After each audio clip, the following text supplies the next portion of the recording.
笕桥机场还有多远？大约还有10几公里。笕桥机场呼叫曾将军，笕桥机场呼叫曾将军。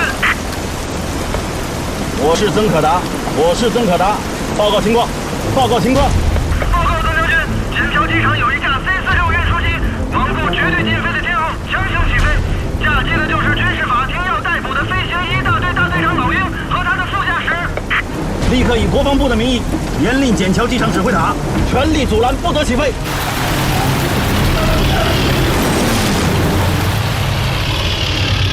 飞机已经起飞，再报告一次，那架 C-46已经起飞。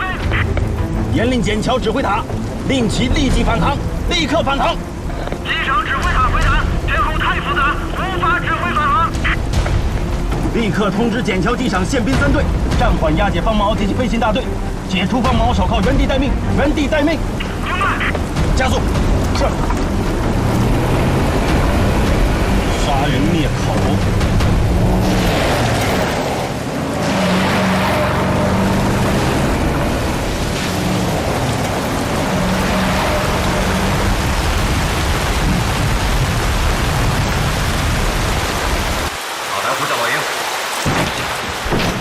塔台呼叫老鹰。老鹰听到请回答。老鹰听到请回答。听到请回答。塔台呼叫老鹰。雷达继续搜索。是。搜寻什么？谁下达的起飞命令？空军作战部。哪一个作战部？侯俊堂都被抓了，谁还敢下这样的命令？王武官，到，下他的枪。是。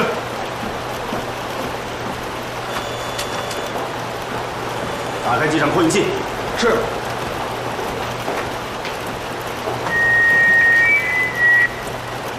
我是国防部曾可达。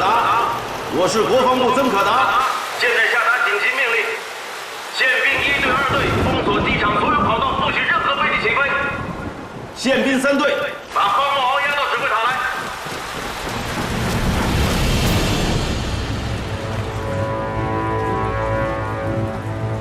把方茂敖押到指挥塔。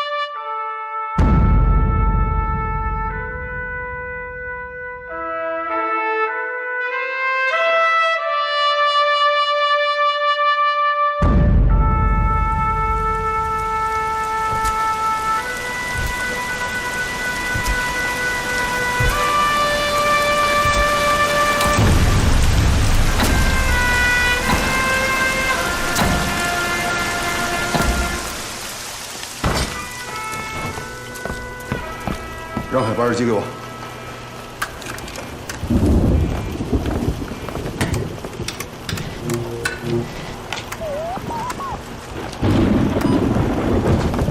方茂，听清楚了，救了老鹰，军事法庭照样审判。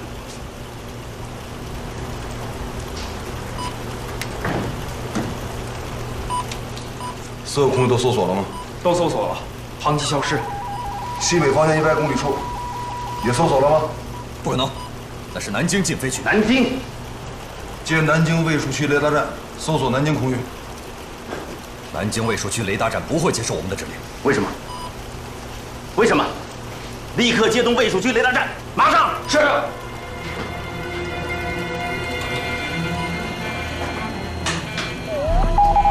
通了。南京卫戍区雷达站，我是国防部曾可达。我现在空军笕桥机场，以国防部预备干部局蒋经国局长的名义，命令你们立刻启动雷达，搜索南京空域，发现飞机，马上报告。给我接一个连线耳机。是。这里所有人员都要听方毛指挥，引导老鹰返航。是。雷达站，听指示。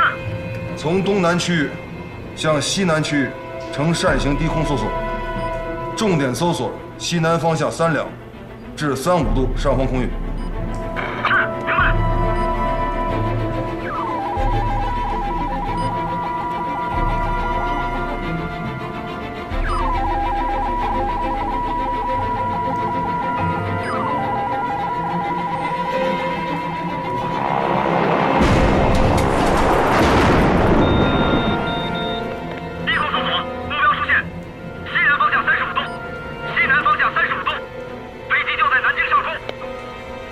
航迹西南方向35度。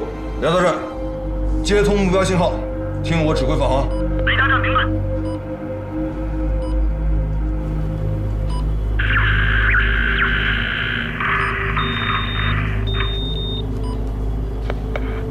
2号，我是1号，收到，回答。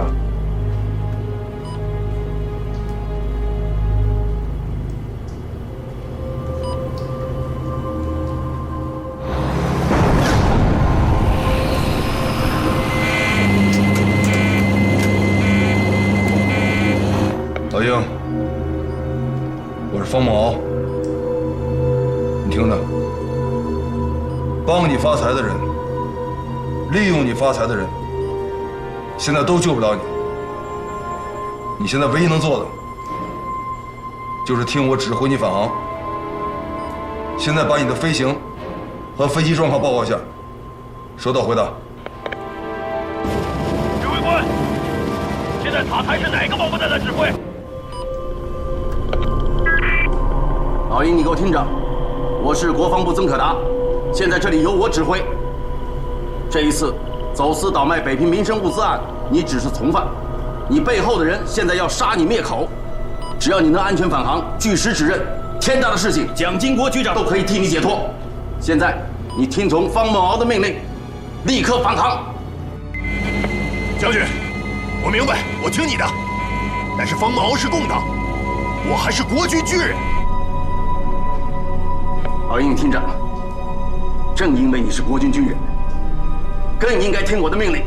现在可以指挥你安全返航的只有方某敖，不要管他是不是共产党，他就是毛泽东，你也要听他的。立刻向他报告你的飞机情况。是。飞机尾翼遭遇雷击，电路严重受损，左舷发动机已经停车，现在右侧滑现象严重，无法控制方向。云顶高6000米。云量大于10个，飞行高度2200米，随时可能坠机，随时可能坠机，请指示。老鹰，听好了，现在不要管我是不是共产党，也不要管雷雨云里的雷电，你只要记住了，你是能够飞越通风的人，没有飞机你飞不过来。先听我讲，保持最低航速，注意右侧发动机动向，向西南方向直飞，10分钟之后应该能够看到机场。收到，回答。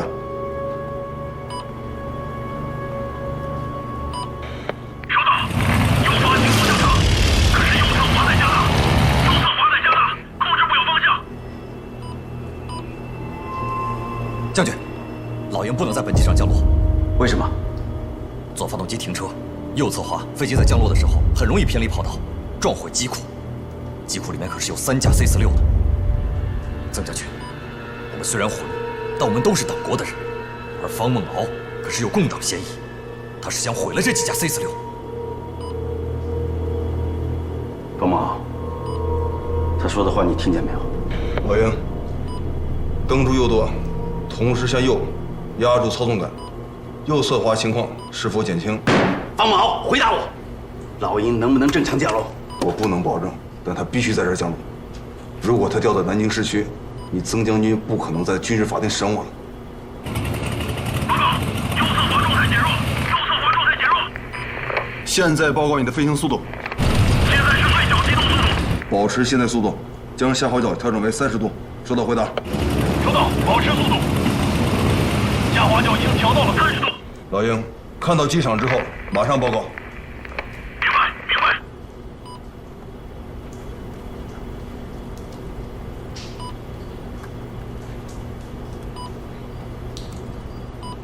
是否看到机场？收到，回答。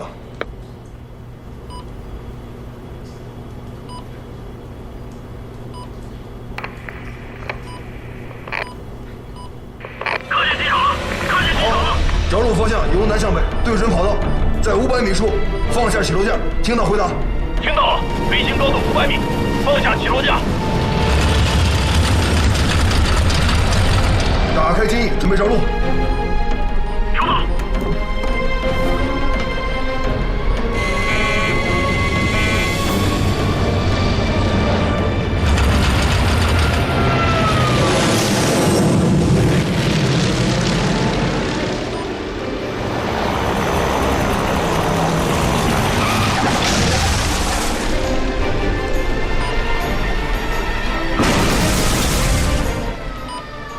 播音器。是。宪兵1大队听我命令，立刻抓捕空运师所有涉案人员！立刻抓捕空运师所有涉案人员！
宪兵2队听我命令，宪兵2队听我命令，立刻押送航校大队登车，准备返回南京，返回南京。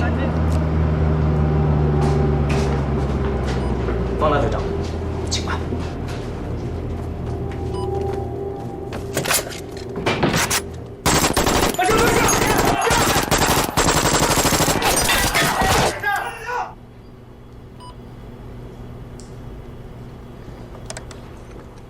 不要开枪！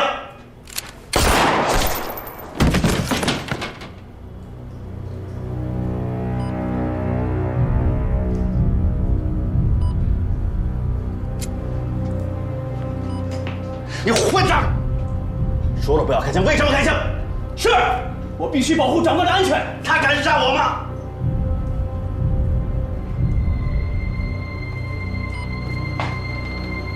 把他带走。是。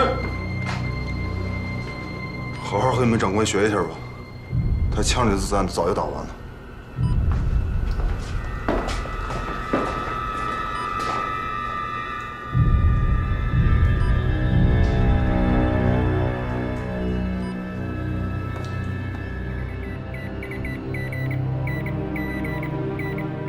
国民政府中央银行至北平分行方经理步听太监。本日晚9时30分，国府请接美驻华大使司徒雷登秘密照会。据美国政府所获悉之情报，本日发生于北平之事件，允系国民政府北平市民时调配委员会伙同各级政府要员，为其持有股份之公司走私倒卖民生物资所致，皆附有中央银行北平分行详细账目清单。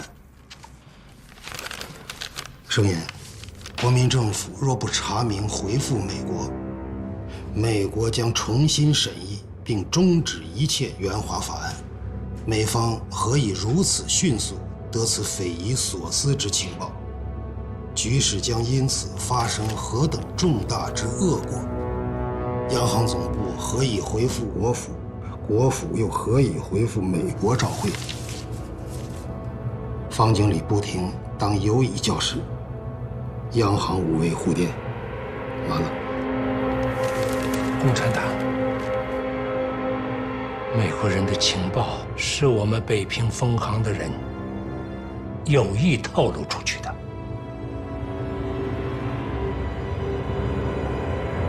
崔中实，行长的意思是，崔中实是共产党。民事调配委员会那些烂事，美国人怎么会这么快知道得这么清楚啊？详细账目都在咱们北平分行，你我不说，除了崔中实，还有谁会透露出去？行长，宋家那边的棉纱公司，孔家那边的洋瓷公司，他们都各自有一本详细的账目啊。不要往好处想了，叫崔中实立刻来。崔中实今天下午已经去南京了，明天孟敖就要在南京特别刑事法庭开审了。打电话，叫他停止一切活动，立刻回北平。不救你儿子了。方孟敖的案子，我本就怀疑有共产党的指使。这个时候，让一个共产党去南京救他，那会把他的共党罪名坐实了。立刻打电话去南京，立刻找到崔中实。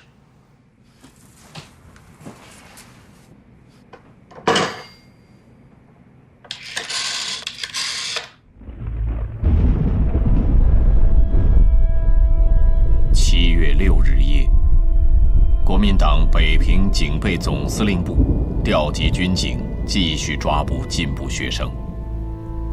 北平学联将通缉的学生转移至美属燕京大学附属医院，以燕大副校长何其仓为首的开明教授闻讯前来保护。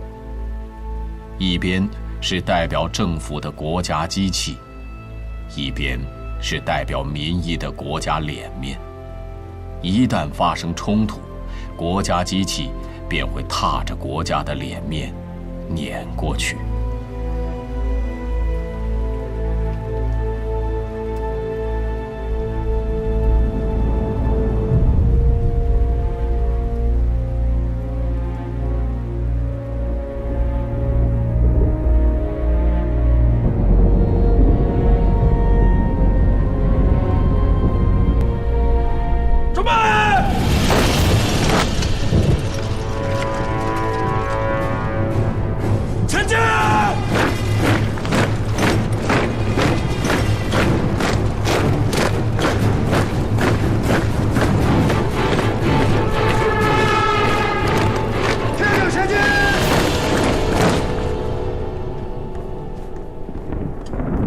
来的时候有没有人告诉你，到底该听谁的命令？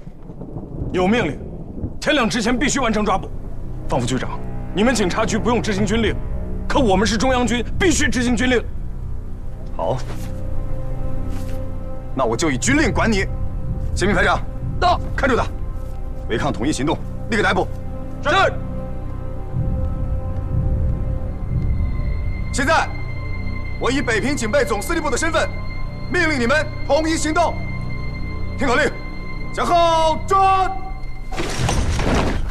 退后严守，齐步走。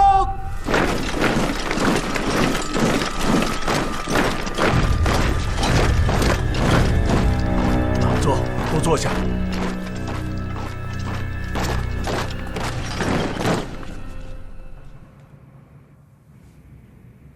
崔中实说没说过还要去哪些地方活动？救孟敖是崔副主任和孟伟仔细商量的，这事问孟伟应该知道。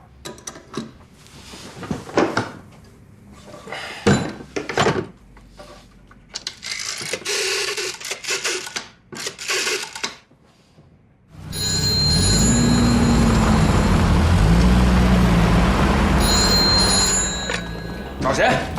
找方孟伟。你谁呀？我是他爹。哟，对不起，方行长，我们方副局长率队出勤了。您也知道，今儿晚上抓共党的暴乱分子，都是统一行动。什么统一行动？谁统一谁的行动？立刻派人找到你们方副局长，叫他立刻回家来见我。是。告诉他，如果他再抓学生，就回来抓我；如果他再杀学生，就回来杀我。不敢。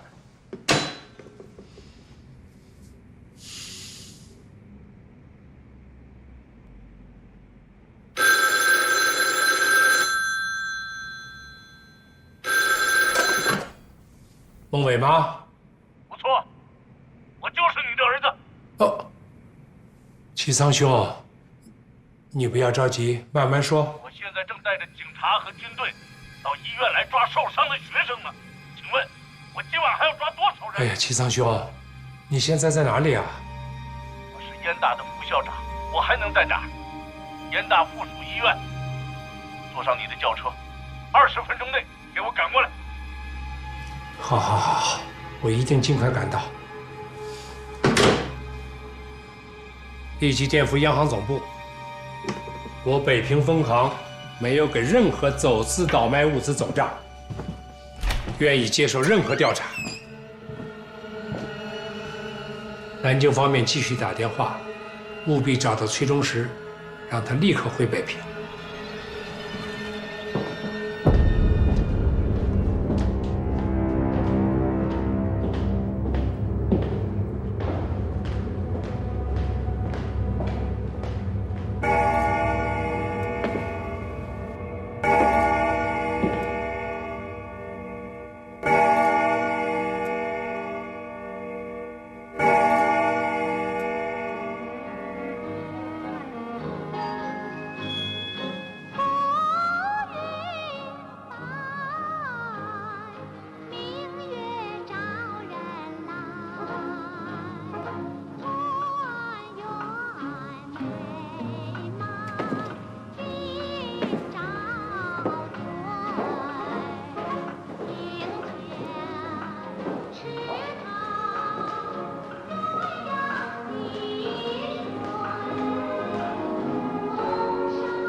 方副局长，我请求给我们兵团李文司令打电话，他也兼着警备司令部的副总司令。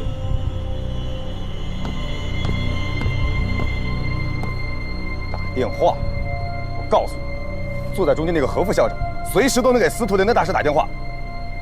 你们李文司令能吗？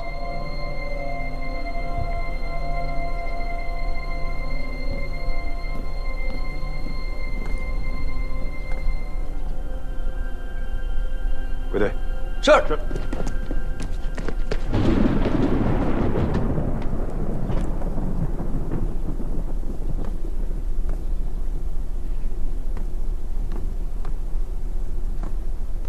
何副校长，我们是在执行军令，请您和先生们体谅。孩子，看看你们，再看看里面这些孩子，都是孩子。叫一些孩子来抓另一些孩子，你也来，带他们回去，告诉派你来的那些大人，傅作义也好，陈继承也好，就说我说的，有本事他们自己来，我就在这儿等着。何校长，刚才的电话，司徒雷登大使接到了吗？我何其仓丢人还没有丢到那个份儿上。把国家搞成这个样子，乱得不行了，厚颜无耻，又去求美国人。我请问这是什么国民政府啊？政府不要脸，可国民还要脸呢。是。那您告诉我，我现在该怎么办？再等10分钟。你说什么？叫你再等10分钟。等10分钟什么意思？再等10分钟你也听不懂？你是说李副总统会来？等着吧。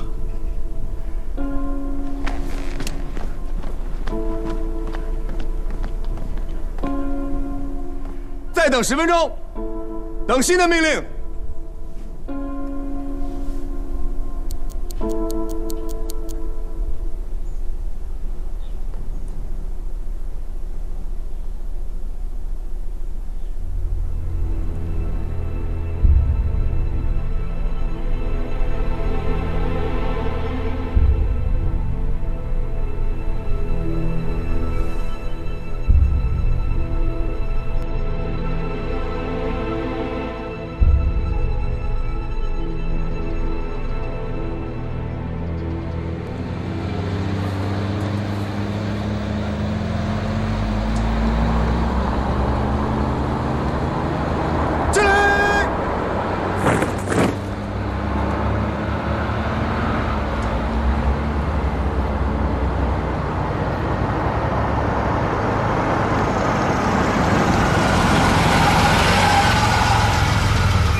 何副校长也给我个座吧。父亲，你住口！马上给陈继承打电话，让李宗仁来。李宗仁不来，就叫傅作义来，告诉他们，北平分行的行长和国府经济顾问何其仓，全是共产党，让他们最好派架飞机来，立刻把我们押往南京去。齐仓兄，学校的广播几点开啊？5点。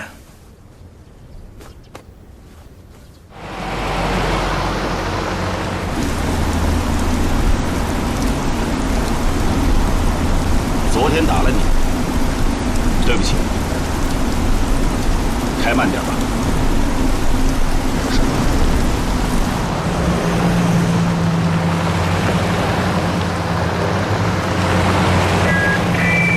副作义总司令有重要讲话。副总司令有重要讲话。现在是戡乱救国时期，国家经济处于暂时的困难阶段。对于市民、学生之困苦，政府感同身受，正在百方筹措，以纾民困。望我北平民众体谅时局之艰难，政府之苦衷，勿再以过激之行动酿流血之惨剧。本人自代表国府命令北平军警立刻停止抓捕学生之行动。7月5日发生之冲突，各单位带回。将交由南京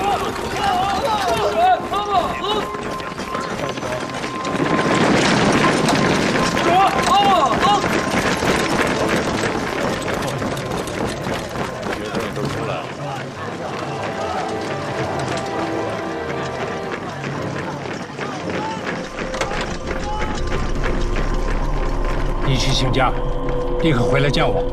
父亲，现在可能请不了假。崔中实是你派去南京活动的吧？立刻回来，回家咱们再说。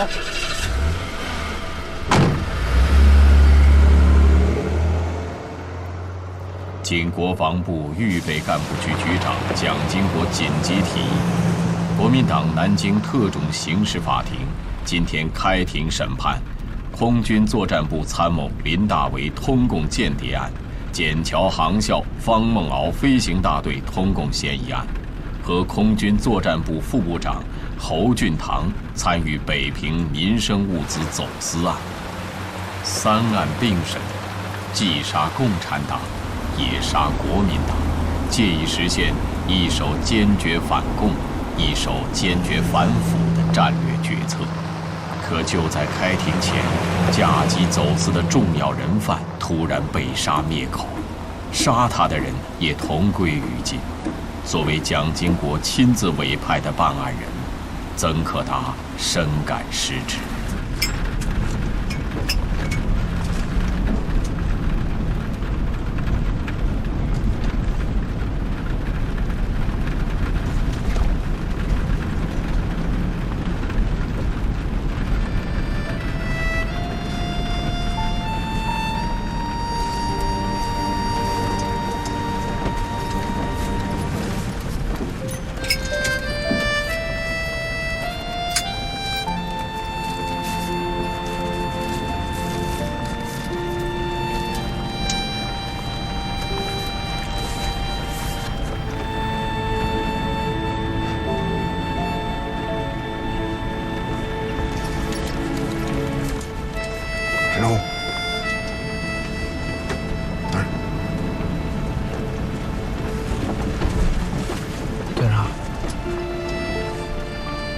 是不是共产党？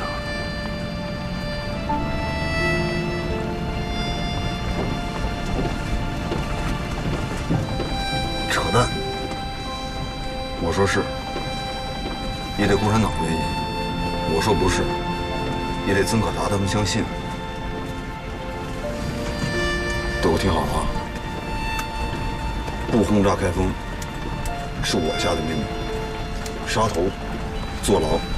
跟你们都没关系，除了我，常武的婚礼，你们都能参加。拿着，拿着。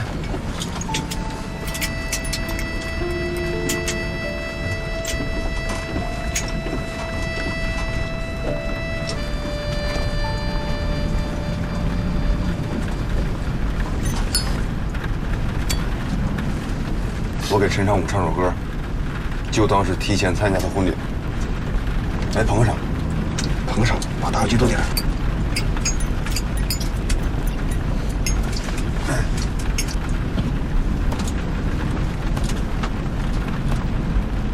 浮云散，明月照人来。团圆美满，今朝醉。清泉池塘，鸳鸯戏水。空山翠开，一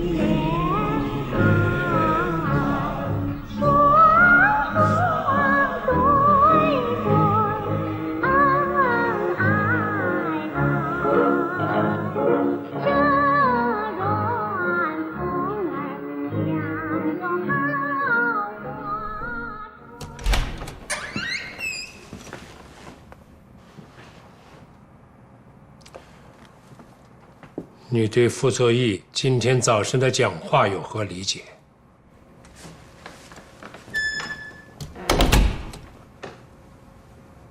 傅作义将军的讲话我没听见。聂完给央行的电文一直在给南京打电话，崔中实还是没联系上。傅作义的声明全是同情学生的话。美国人的照会昨天晚上肯定也发给他了。学生是不能抓了，戒严依然没有解除。等吧，等南京方面少的、老的那几派踹穿了被窝，民事调配委员会参与走私的军政各界，总有几张屁股要露出来。这被窝迟早会被踹穿的。只要我们穿上裤子就不怕。你不怕，我怕。崔中实管的民事调配委员会的这本烂账，你最近看了没有？行长不是嘱咐过吗？账本只让崔副主任一个人保管。失策呀！空军那边我花了多少心思，不让他再架飞机打仗。安排到航校任教，就是怕他被共产党看上。你想想，这3年，都是谁打着调解我们父子关系的幌子去跟孟敖联系？那个逆子胆子是大，可胆子再大，也不至于公开违抗军令，命令整个飞行大队不炸共军。如果不是共产党的指使，他自己不会这么干。父亲，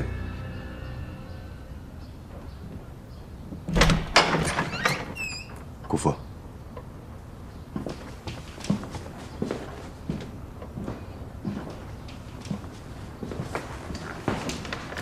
共产党嫌疑的大案，你居然隐瞒着我。打着我的旗号在背后活动，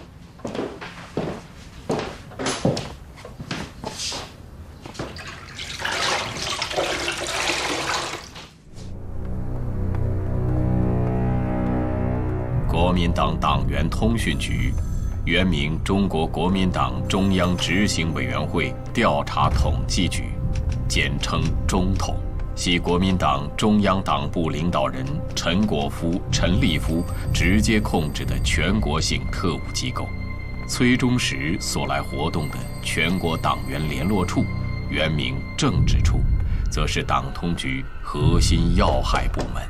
主任，崔先生到了。进来。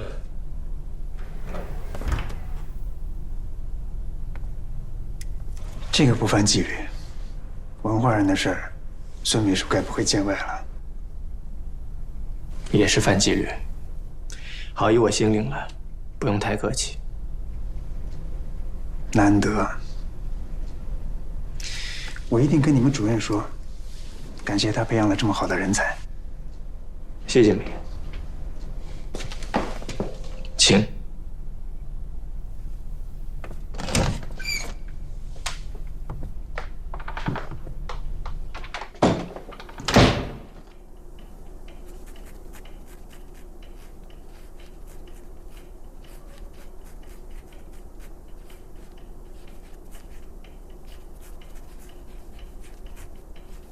中央银行和财政部的人，你都见到了？见到了，他们都说有主任在，一切都没有问题。我什么时候有这么大的本事了？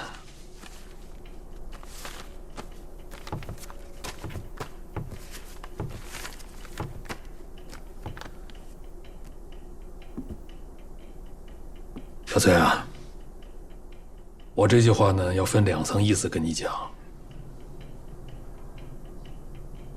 你呢，得理解了，然后电话转告你们老板。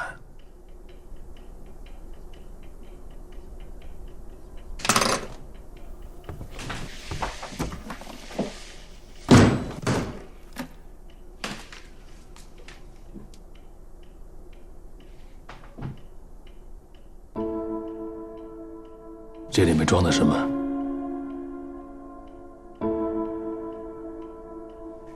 我们行长说了，里面的东西不是送给主任的，主任也绝不会要。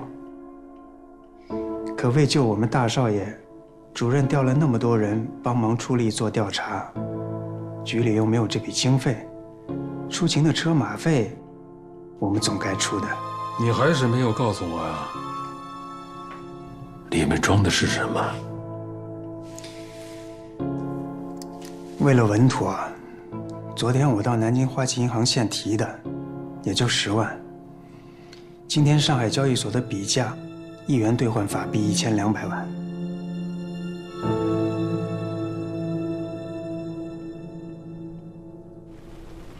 你大哥虽然不认我这个父亲，可外面的人都知道他是我的儿子。大哥不会是共产党的。大哥的性格您知道，我也知道，从来都是自己想干什么就干什么。共产党不会要他那样的人的。哪个共产党告诉你不要他这样的人呢？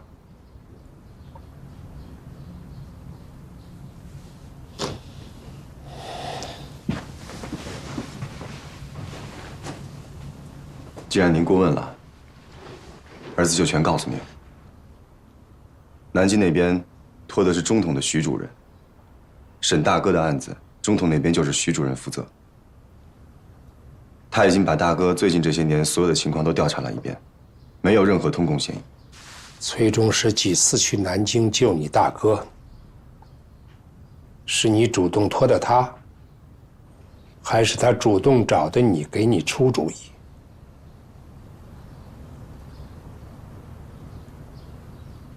慢慢想，想清楚了再告诉我。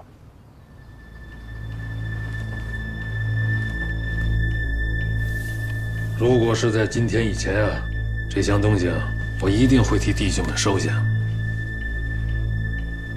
但是今天我不能要了，所以我想问你一句话，你得如实告诉我。主任您问，只要我知道的，一定如实相告。北平民时调配委员会走私倒卖民生物资的事，跟你们行长有没有牵连？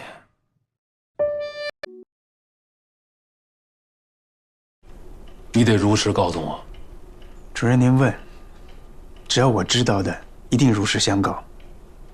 北平民时调配委员会走私倒卖民生物资的事，跟你们行长有没有牵连？您说的是哪方面的牵连？有哪方面的牵连就说哪方面的牵连，这对今天下午开庭救你们家大少爷可至关重要。主任是通人，民时调配委员会的账，肯定是要在我们北平分行走。背后牵涉到宋家的棉纱公司、孔家的洋子公司，我们行长也不能不帮他们走账。但有一点我可向主任保证：走私倒卖民生物资的钱，我们北平分行包括我们行长本人没有在里面拿一分一厘。是不是昨天北平学潮的事儿，给救我们大少爷添了新的难处？你不瞒我，就算是犯纪律，我也得给你透点风啊。今天下午开庭，你们家大少爷的案子和空军走私案并案了。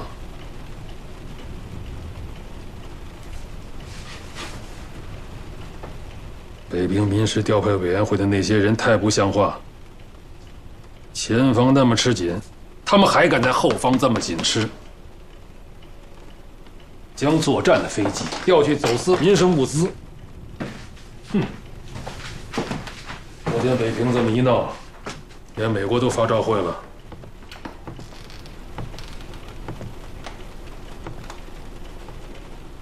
接班的那位趁机插手了。共产党搞策反，都是如何发展党员，如何联系？多数都是单线。要是你大哥是共产党，发展他的单线又是我身边的人，那中统方面能查得出来吗？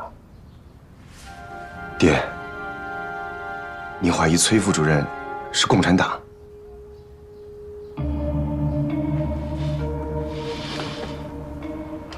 如果你要是忘了，就回去查查你在中统方面的手册，上面有没有一条写着共产党，尤其是周恩来，最善于下贤棋，烧冷灶。爹，您的意思是，崔副主任是共产党下在您身边的一招贤棋，而大哥是崔副主任烧的冷灶？我怀疑自有我怀疑的道理。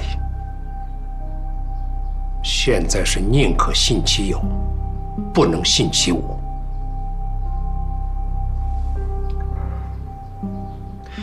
要真是这样，就先切断崔中石和大哥的联系，我们另想办法救他。我这就给南京徐主任打电话，叫他不要再念崔中石了。不要再打电话了。崔中石是不是共产党？这个时候只能我、你还有你姑父3个人知道。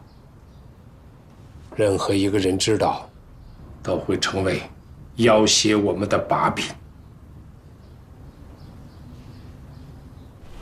原定由我们中统调查审理你们家大少爷的案子，现在改由国防部预备干部局来接手。他们主诉，我们倒变成了配合。一件空军贪腐案，一件你们家大少爷的涉嫌通共案，2件案子，直接间接跟你们行长有牵连。你说说，这个忙我怎么帮啊？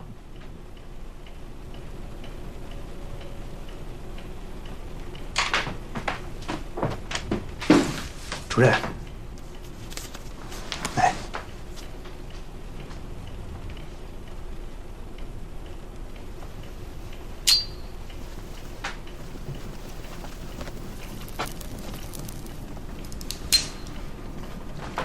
主任，如果不是到这个节骨眼上，有些话我永远都不会说出来，只会接下来替主任去做。但是现在，我必须要跟主任说了。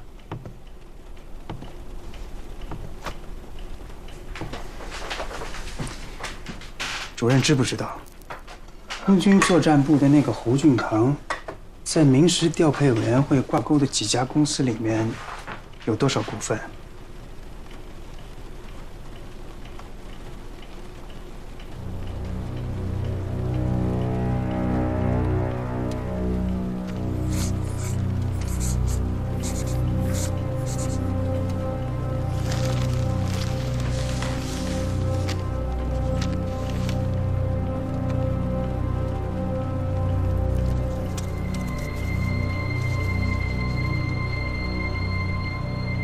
这件事，无论法庭怎么审，也审不出来，因为这些股份都是记在一些不相干的人的名下。枪毙了，侯俊堂也不敢说出来。假如法庭判了侯俊堂死刑，那这些份子该归谁？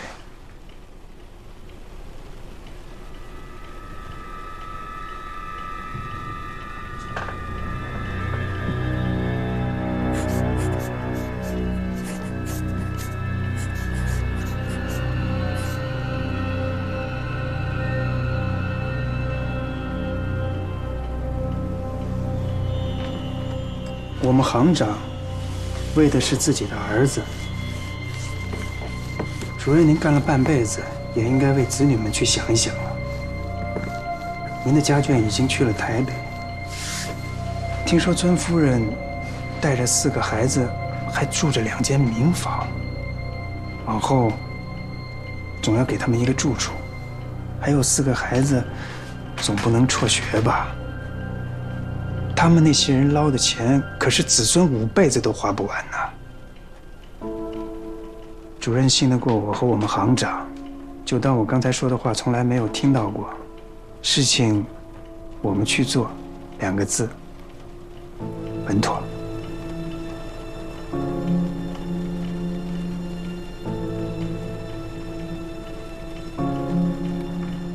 你真不该跟我说这些。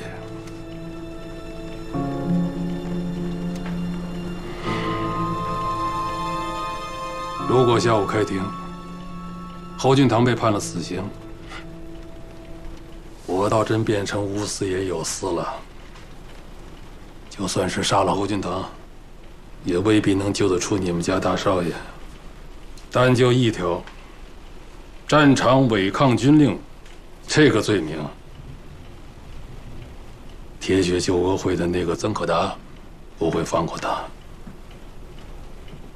就违抗军令这条罪名不能成立。我们大少爷是笕桥航校的教官，一直只有教学的任务，没有作战的任务。尤其这一次，空军作战部下达的轰炸任务是给空一师1大队和2大队的，只是因为侯俊堂把这2个大队调去空运走私物资了，才逼着我们大少爷带着航校的毕业实习生去轰炸开封。这本就是乱命。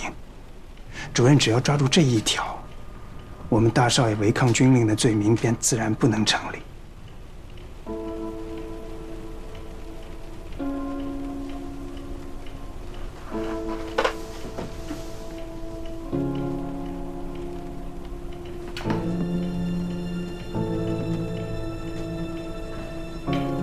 离开庭还有不到1个小时了，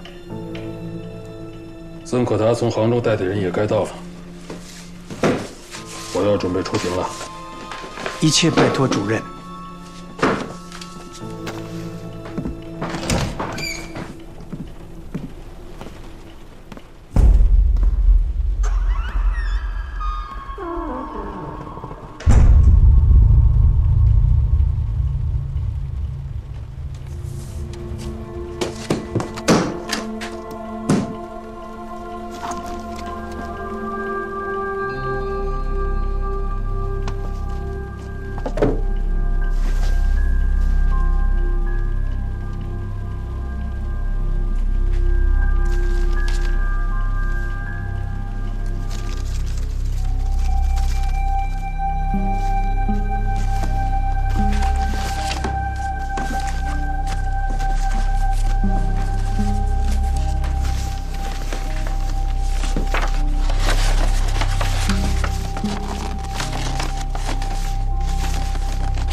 下雨了，雨一直在下。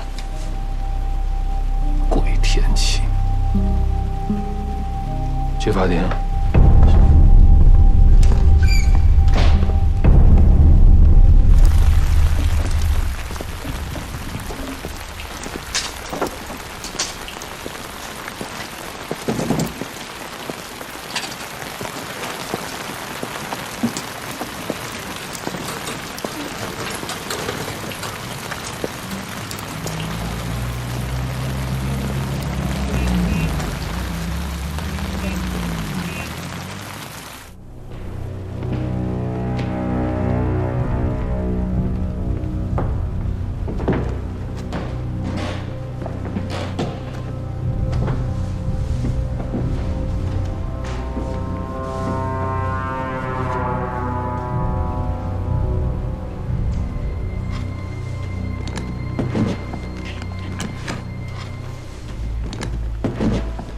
619涉嫌通共案，75空军走私案，现在开庭，带被告人上庭。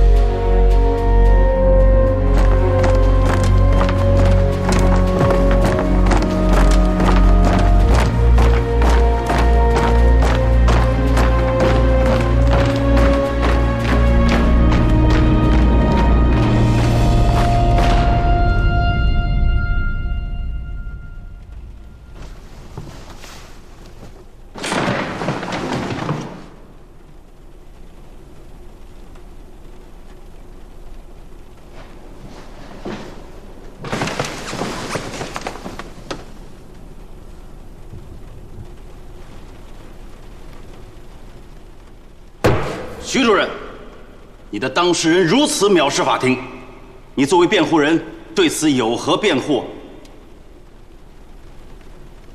本陪审兼辩护提醒当事人，应以戒慎之态度接受庭审。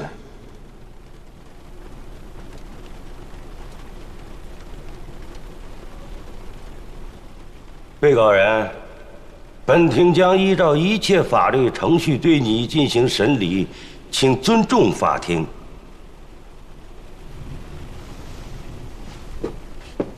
是。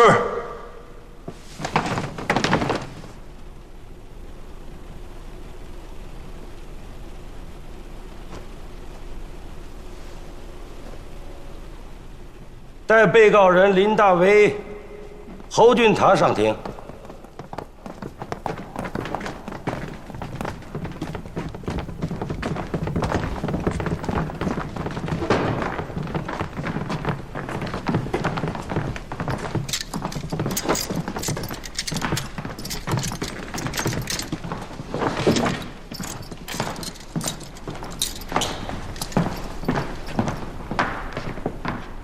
报告法庭，我抗议。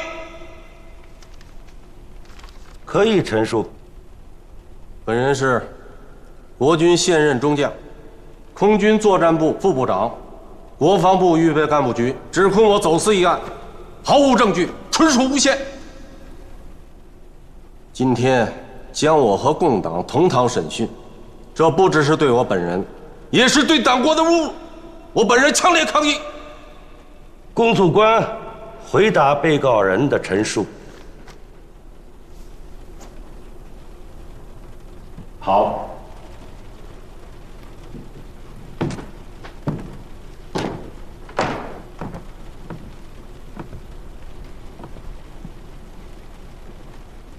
侯俊堂，今天的特种刑事法庭，既杀共产党的谍匪，也杀走私贪腐的国民党。这是中央军事委员会和中央党部联席会议做的决定，你清楚了吗？你认为国防部预备干部局指控你走私一案是诬指是吗？侯副部长，你杀了那几个替你们执行走私任务的空军军官，就没有人可以指证你走私民生物资了吗？你以为灭了他们的口，党国就治不了你的罪了吗？那你就太小看国防部和党通局了。你说的这些，跟我概无关系。你不配带这个青天白日。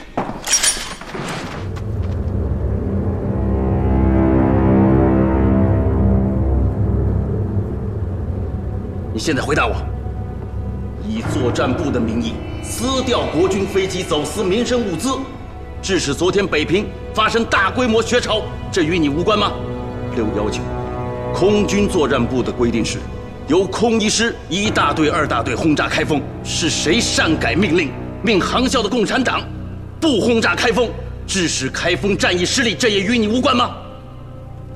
还有，这个共党谍匪林大为，他是在国军哪个部门任职？是谁的部下？这都与你无关吗？今天一件是特大贪腐案，一件是通共情报案，一件是通共违抗军令案，件件与你有关，哪一件都可以毙了你这个党国的败类，你还有脸抗议？庭上，我要陈述。公诉人不宜在法庭用此等方式质询被告人，请将枪支呈交法庭暂管。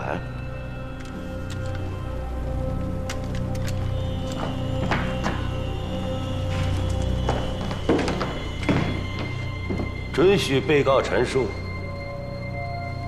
共党谍匪林大为，他在空军作战部已经供职6年了，而我本人是去年才调任空军作战部任副部长的。公诉人将他与本人牵连，纯系诬陷。本人恳请法庭调查。619开封战役，调笕桥航校方茂敖实系大队执行轰炸任务。通讯局联络处可以查我的手命。公诉人竟诬指本人命方茂敖不轰炸开封，也恳请法庭查清。同意被告人陈述，陪审人兼辩护人出示有关案卷。是。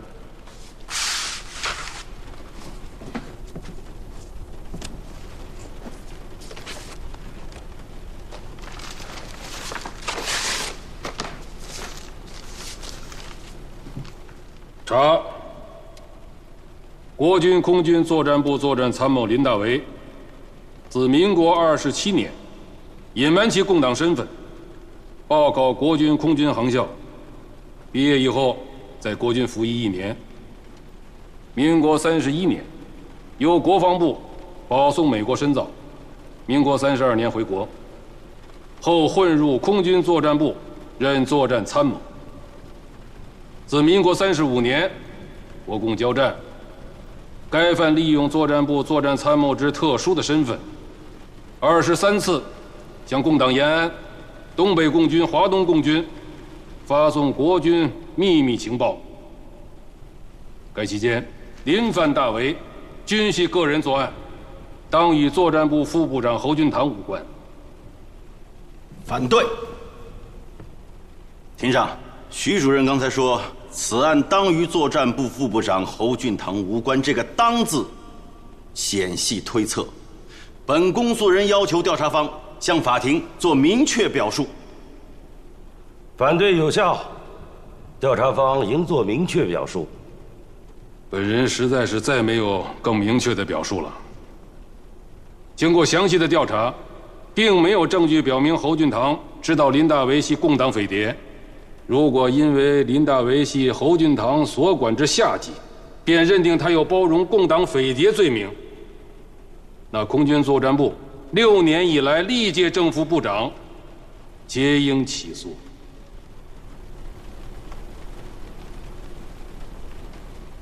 公诉方对此表述是否认可？当然只有认可。接下来，徐主任是不是还要出具调查材料，证明侯俊堂与619方孟敖违抗军令案无关，证明侯俊堂与北平市民时调配委员会走私倒卖民生物资案也无关呢？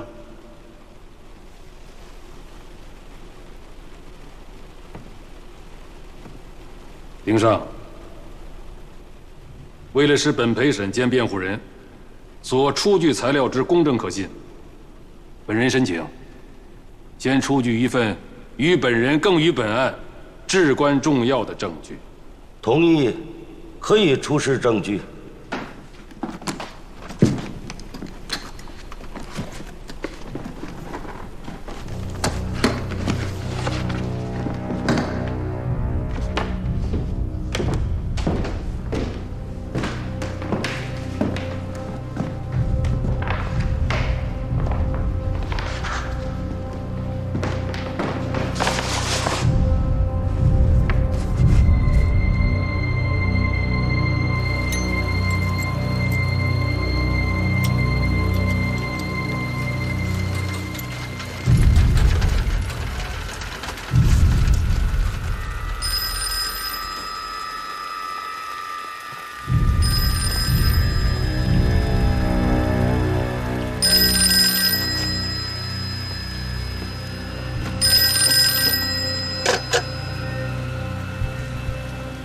大少爷住进医院了吗？是的，老板。下午2点进的医院。徐大夫愿意去会诊吗？礼金收了没有？都收了，应该会尽力的。老板，请放心。大少爷的病很复杂，还可能引起很多并发症。等会诊结果吧。还有，听声音你也伤风感冒了，不要去探视大少爷了，以免交叉感染。我感觉身体还好，应该不会有伤风感冒吧？等你感觉到就已经晚了。家里那么多事，都少不了你。你的身体同样重要。还是大少爷的病情重要。这里除了我，别人也帮不上忙啊。相信家里，除了你，上面还有人帮忙。5点前你哪里也不要去，5点整还在这里，等我电话。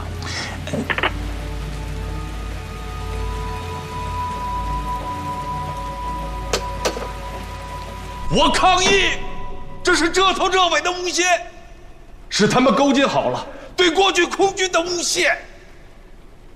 我本人从来没有送过什么钱给徐铁英。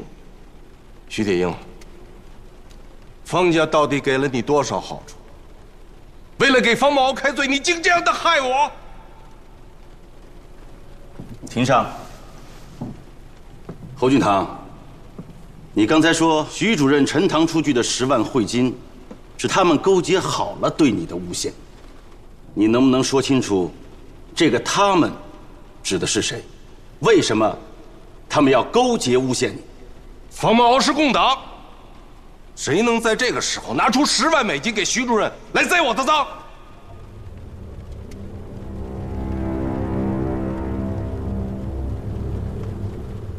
我恳请法官大人，还有公诉人，调查徐铁英。被告人的请求，本公诉人希望庭上予以考虑。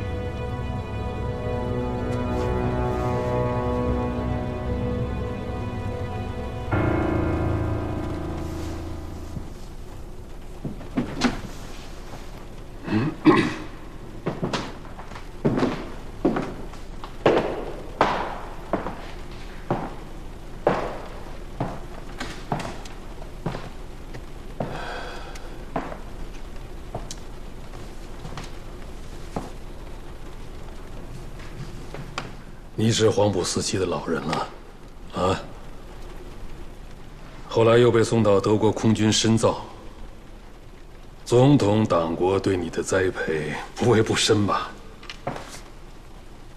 当此党国多难之秋，用人之际，不只是总统和军队想保你，连我这个在党国工作多年的人，又何尝不是想保你呢？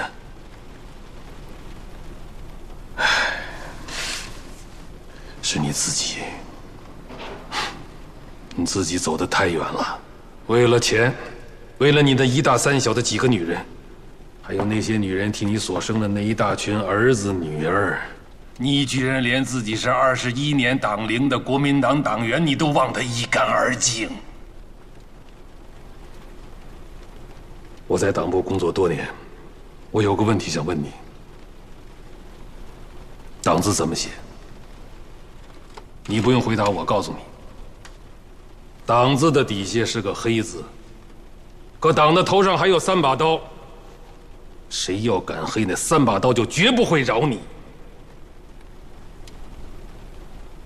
我再问你，6月22日运送走私物资去香港，在岭南坠毁的那架 C-46，是你私自调用的吧？你不用回答，你的亲笔调令就在那里，他可以替你作证。619开封战役，前2天是空1师、空2师的编制大队执行轰炸，可到了6月22日，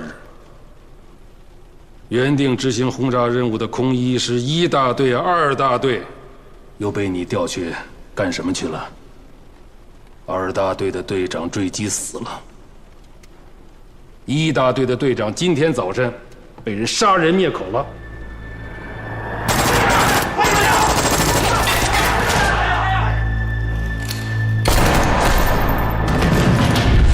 可是你别忘了，身在中央党部的党员通讯局，我现在拥有大量的调查证据。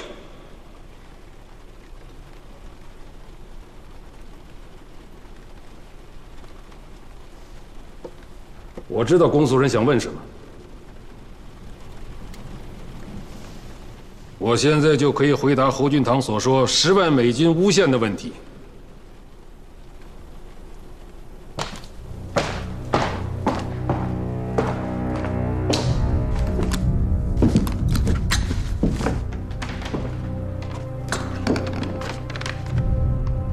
请法庭允许播放这段录音。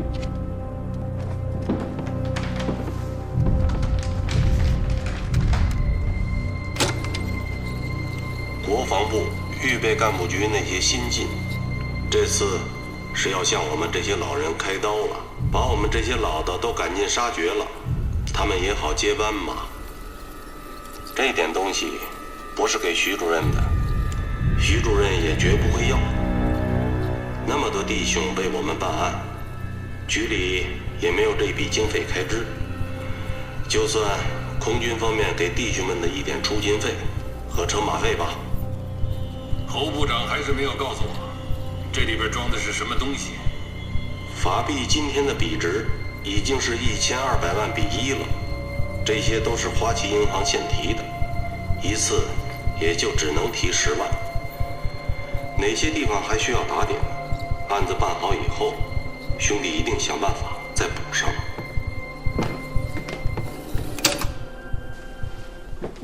徐主任，这录音似乎还没放完啊，是后头没有话了呢，还是给抹了呢？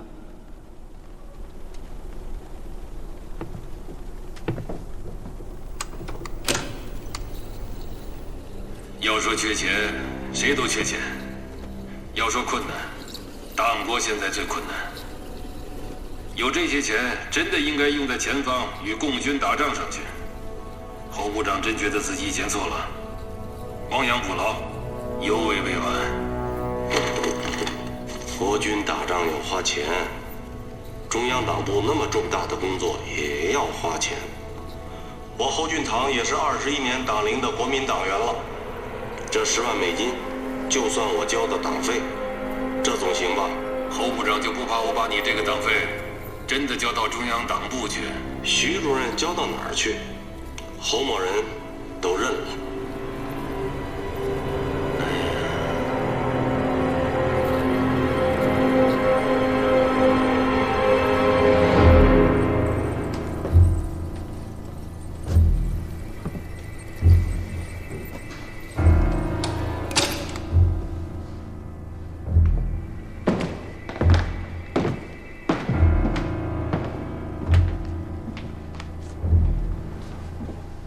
当前是戡乱救国时期，根据特种刑事法庭《陆海空军法律条令》第5款第9条，侯敬堂犯利用国家军队倒卖走私国家物资罪，因私擅改军令，导致严重危害国家安全罪，证据确凿，应判死刑立即执行。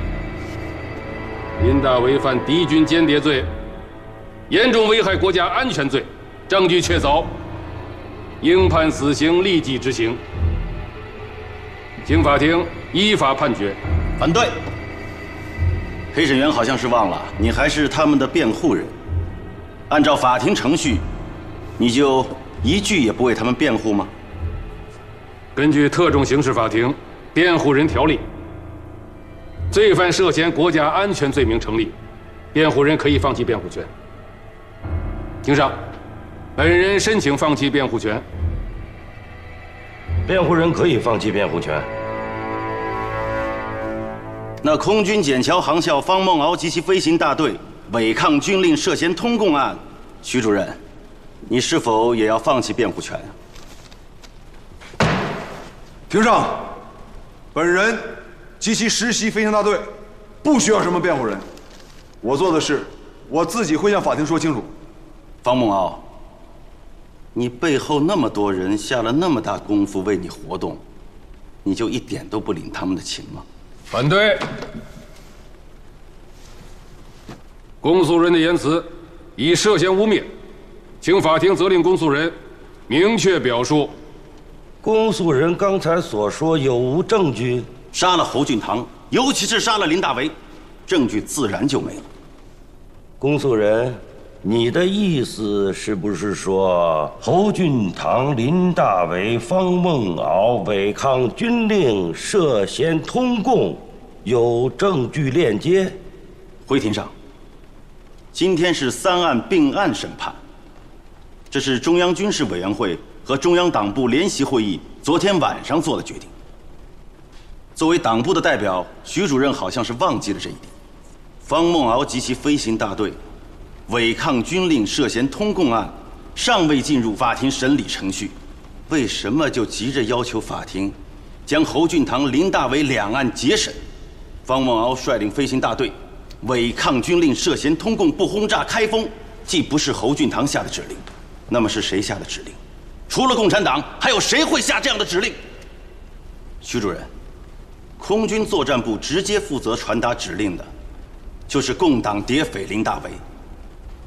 难道你就不想问清楚，林大为有没有暗中给方梦敖下达不轰炸开封的指令？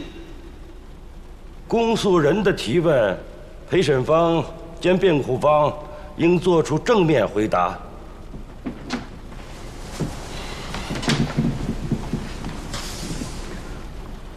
我只能根据调查的证据回答。从6月23日至7月5日，本人代表全国党员通讯局，并联系了保密局，还有空军的有关部门，查阅了大量的档案资料，并没有发现方梦敖与共党有任何联系，更没有发现方梦敖与林大为有任何接触。如果公诉人怀疑方梦敖与林大为系共党同党，现在可以进行当面质询。同意。被告人林大为起立，接受公诉人质询。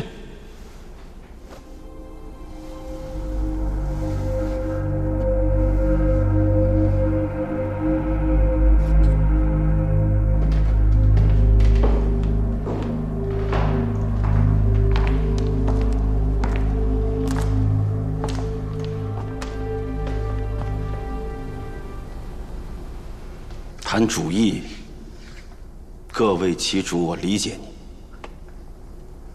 我不跟你谈主义，我就跟你谈做人。林大为，你既然信奉了共产党，那你就应该在共产党那儿领薪水，养自己，养家人。你怎么能一边接受党国的栽培，享受着党国提供的生活保障和医疗保障，一边为并没给过你1分钱薪水的共产党干事呢？端党国的碗，砸党国的锅。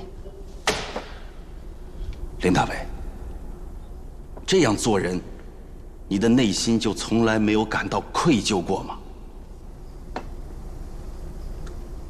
既然你不给我谈主意，我也不给你谈主意。国民党和共产党，谁的主意是真理？历史很快会做出结论。你说是国民党给了我生活保障，请问国民党的生活保障是哪儿来的？你无非是要说识君之路忠君之事的那些封建伦理。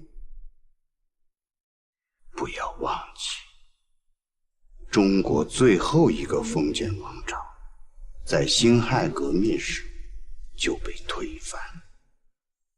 孙中山先生说过自己是军人，说过大家拿的俸禄都是他给的。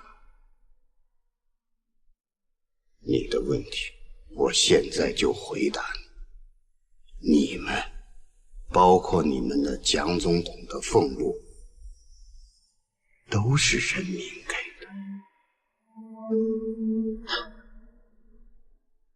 你这是在回避我的质问。没有政府哪来的人民啊？你的哪一分钱是哪一个人民亲手交给你的？啊？每一分钱都是通过政府从人民那儿拿来的。可你们的现行政府从人民那儿拿来的钱，又为人民想过什么，做过什么？侯俊堂就站在这儿，难得你们今天也知道要审问他了。可还有千千万万的侯俊堂，你们还会去审吗？这句话你问得好，我希望你活着。你只有活着，就能看到我们是怎么把一个一个侯俊堂抓出来受审的。林大伟，陆海空军条例有一个特赦条例，凡我国军人员通共者，只要能幡然悔悟，自首反正，可行特赦。你只要自首反正，我们可以立刻让你和你的家人到国外去，一切生活政府提供保障。你们的调查实在是太不认真了。我林大为曾经有过一个妻子，早在10年前就被军统杀了。这10年我也没结过婚，哪来的家人？至于我个人，这次我受了刑，怕我死去，中统方面给我做了治疗和检查，去问问你们徐主任，他会告诉你，像我这样一个人还值不值得你们送到国外去，接受你们的安排。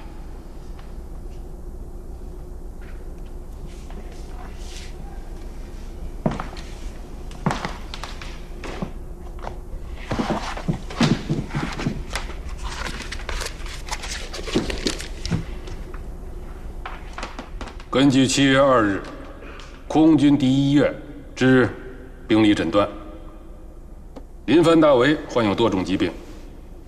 第一，患有12指肠溃疡，并有糜烂性胃炎，病史5年。第二，患有严重的神经官能症，并导致严重的忧郁症，失眠史3年。3，经过透视检查，肺部有大面积的阴影，怀疑是肺结核晚期。判断，该病人的生命期3到6个月。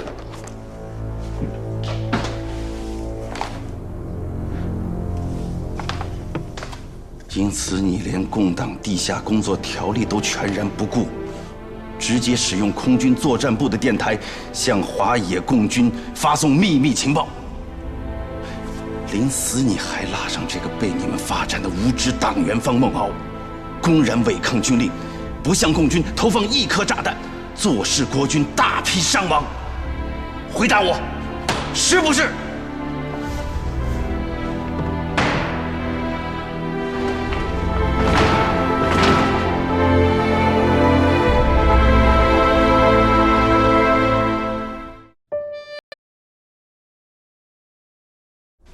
因此，你连共党地下工作条例都全然不顾，直接使用空军作战部的电台向华野共军发送秘密情报。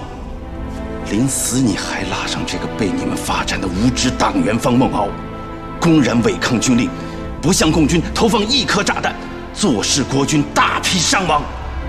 回答我，是不是？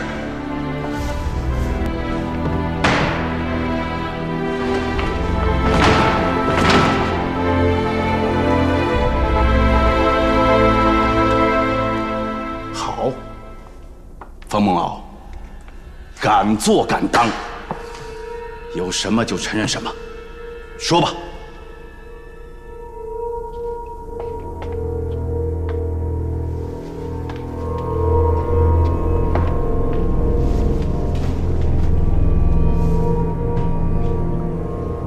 方梦敖，对你刚才的行为做出解释。报告廷上，坐久了就是想站下。公诉人，让被告人林大为回答你刚才的质询吧。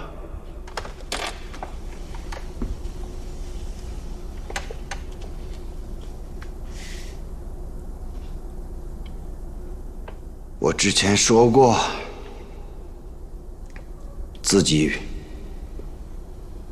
也不是那么高尚。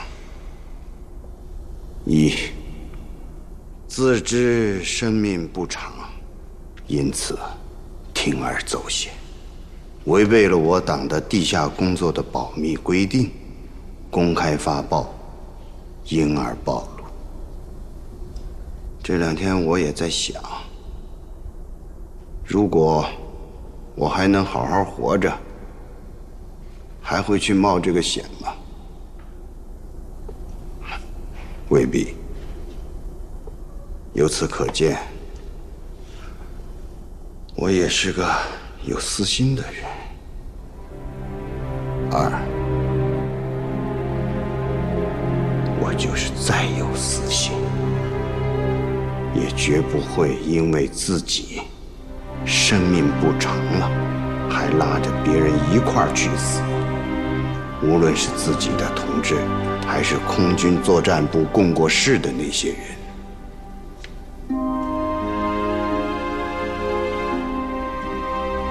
在进入你们内部之前，我曾随我党周恩来副主席工作，他对我们有明确的规定。除了完成组织的任务，绝不允许犯任何违背道德和有损形象的事情。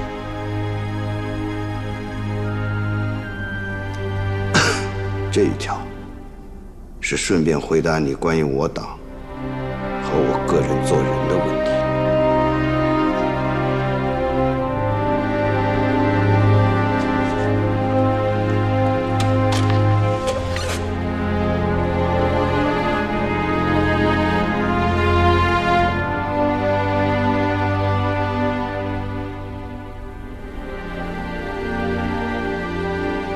佩服吗？我也佩服他，但是我不佩服你。想知道为什么吗？不想知道。你必须知道。率领一个飞行大队，奉命轰炸共匪，所有的炸弹你一颗未投，全部带了回来，替共产党做事，反倒让国民党的人救你。你现在还说不想知道吗？想知道，说吧。就是因为你有一个当中央银行北平分行行长的父亲。庭上，我要求公诉人退回席上去。你说什么？请法庭接受我的要求。说明要求的理由。我的档案就放在他席上，我请公诉人回去好好看看。我档案上写得很清楚，母亲亡故，父亲空白，我根本没有什么当行长的父亲。可笑！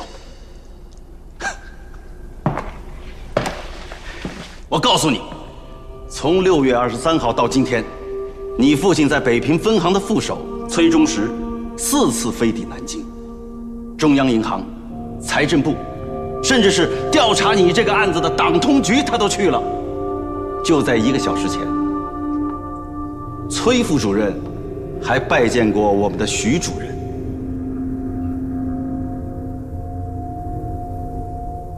徐主任，就这一点，你不会否认吧？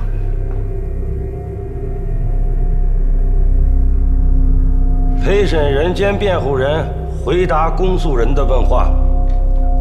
是。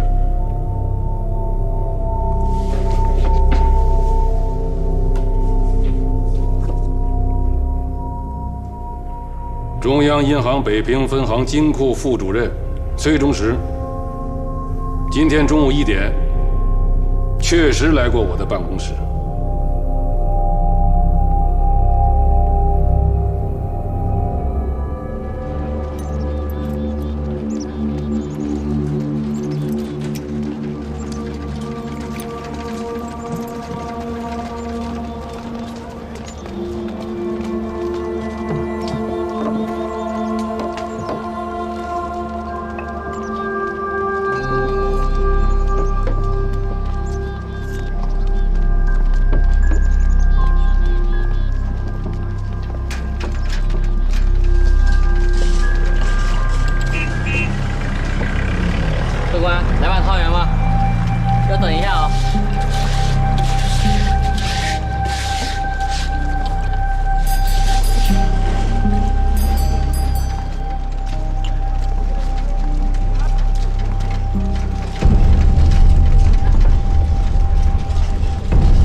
事关保密条例，我只能说到这里。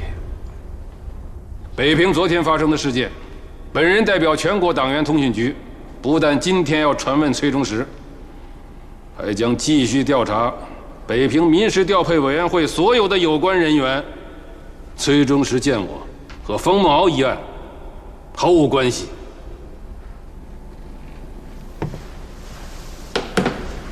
好吧。冯梦敖，既然徐主任说了，你家里并没有为了救你而活动，你也不认你有一个当行长的父亲，当然，你也不会承认你共党的身份。但是，我要提醒你注意，619案如果是受共党指使，那追究的就是你个人。如果不是受共党指使，那你的行为就牵连你飞行大队所有人员。根据陆海空军刑法，方梦敖及其飞行大队属于集体违抗军令罪、危害国家安全罪，所有人犯都应判处死刑，立即执行。庭上，本公诉人请求命方梦敖代表其飞行大队做最后陈述。被告人方梦敖愿否做最后的陈述？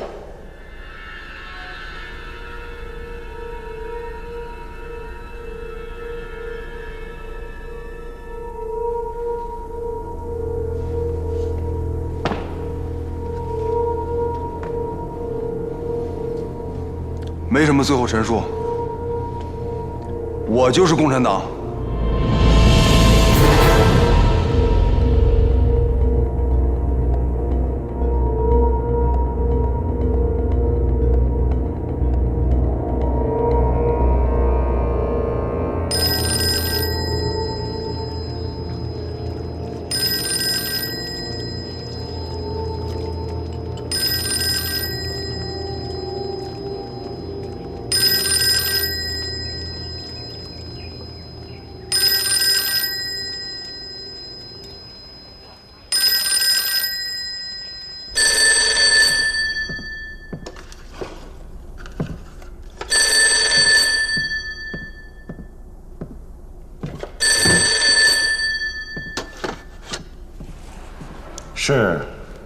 是特种刑事法庭，就是我。请讲。请稍等，我做详细笔录。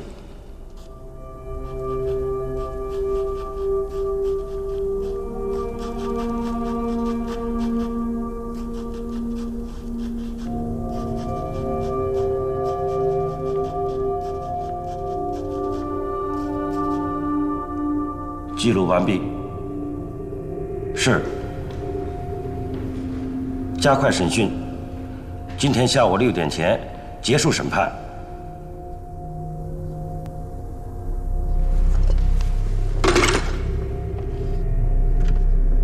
622方梦敖及其实习飞行大队不轰炸开封一案的调查案卷，党员通信局是否调查完毕？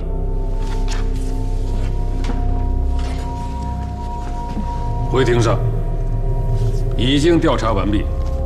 方梦敖是不是共产党？经你们调查，能否做出明确结论？回庭上。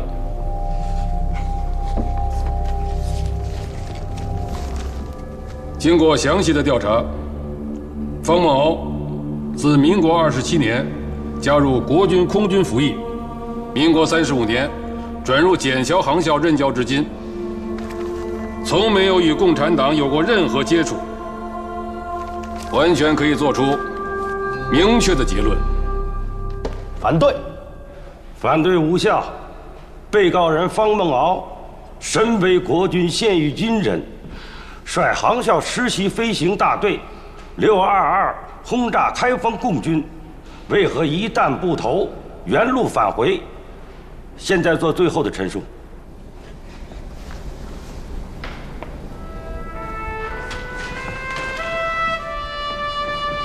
不关你们的事，通通坐下。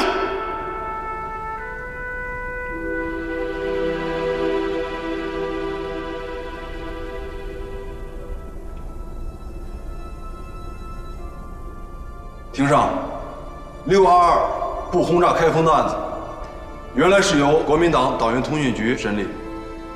我有2件重要的证据在通讯局徐主任手中，请法庭提取。哪2件证据？照片。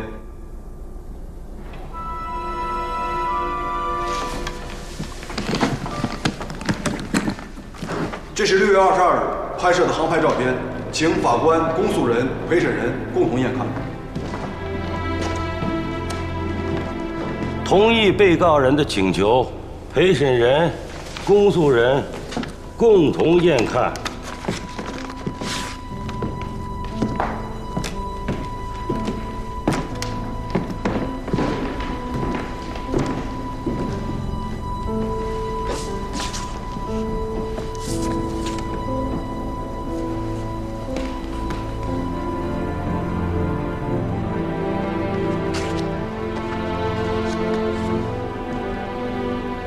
被告人，你呈堂的这几张照片，试图说明什么问题？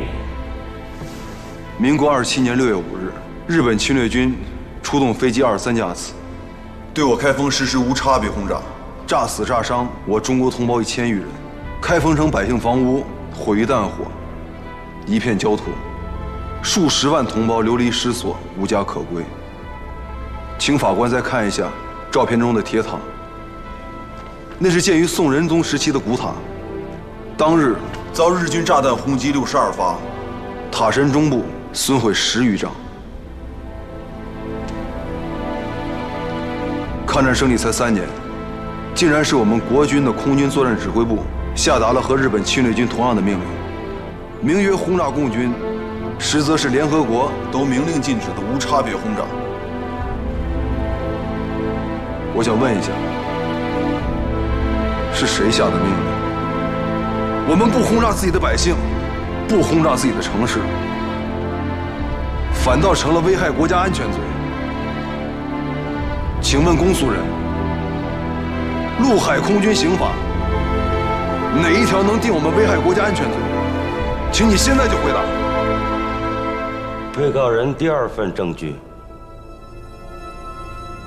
1937年8月13日，日本空军轰炸我上海，我母亲、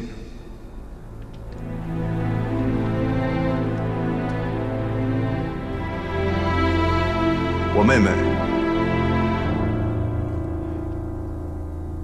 于同日遇难。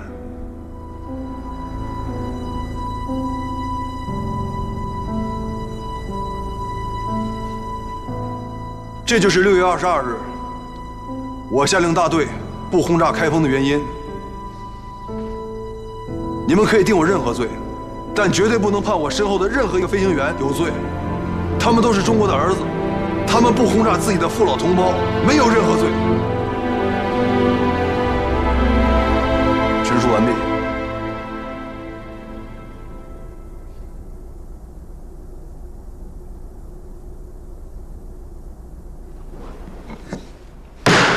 中华民国特种刑事法庭622方孟敖违抗军令案，共党林范大伟间谍危害国家安全罪案，侯范俊堂特大走私贪腐案，现在宣判全体肃立。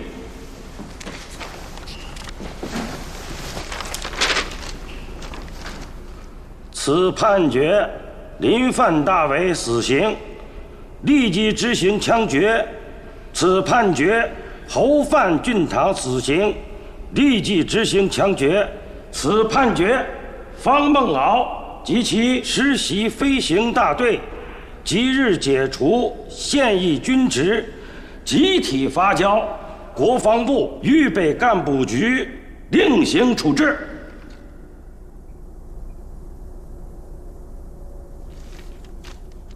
执行。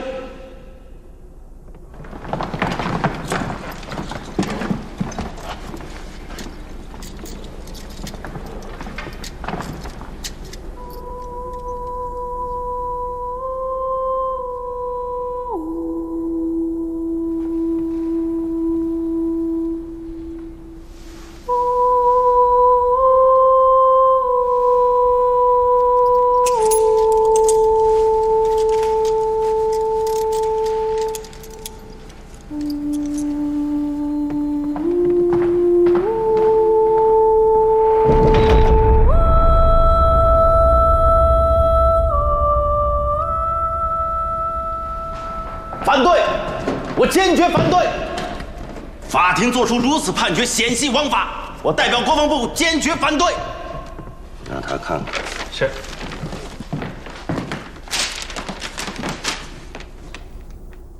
今日之判决是我的意见，请转告郑克达同志，希望他不要反对。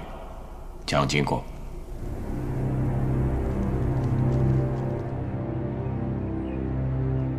亲爱的同志们，你们都是我一直最信任、最肯干、最忠于领袖和三民主义伟大事业的骨干。这次存亡决须的关头，生死搏斗的时刻，我希望大家成为孤城一致，忠于领袖，不成功便成仁，至死不渝。当前国民党内部严重腐化，共产党日益恶化，我们面临一次革命两面作战，既要反对国民党的腐化，又要反对共产党的恶化，两大革命必须比其功于一役。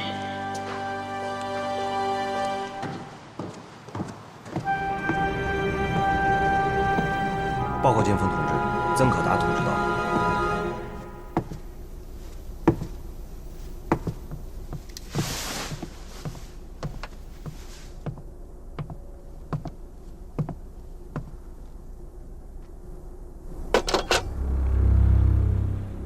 曾可达同志吗？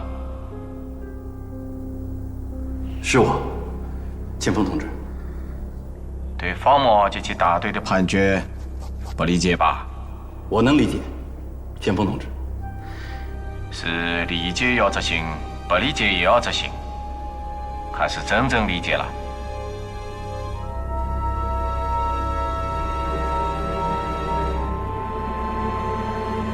报告剑锋同志，有些理解，有些不能理解。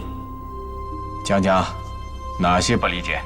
是，应不应该轰炸开封是一回事，方孟敖率队违抗军令不轰炸开封是另外一个性质。什么性质？至少有倾向共产党的性质。还有哪些不理解？中统的徐铁英显然是受到了方不停的影响，他们在背后一定有交易。还有吗？涉嫌通共的案子，又掺入了腐败的背景，这都是我们要坚决打击的。还有吗？报告剑锋同志，暂时没有了。还是要相信党统局和保密局。如果真调查出他是共产党，因为收了他的钱，说他不是共产党，徐铁英不会干这样的事。党统局和保密局也没有人敢干这样的事。当然了，经过调查，他并不是共产党，徐铁英还有好多人就会收他家的钱，但这些都和方梦敖本人没有关系。剑锋同志，会不会有这种情况？方梦敖确实是共产党发展的特别党员，只是共党有意长时间不和他联系，不给他交任务，是要让他等到最要紧的关头，命他驾机叛飞。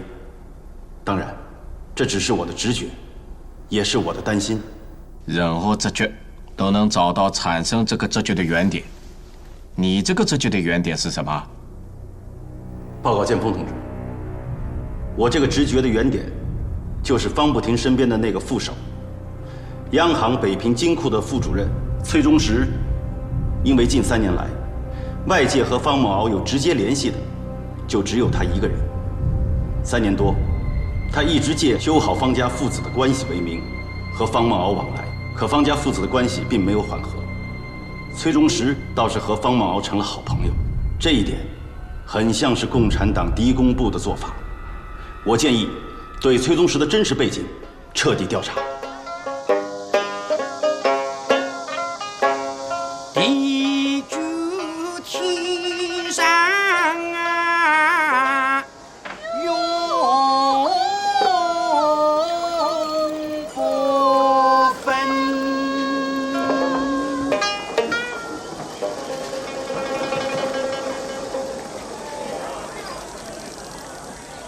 先生赏脸，是不是点一曲？点一曲吧。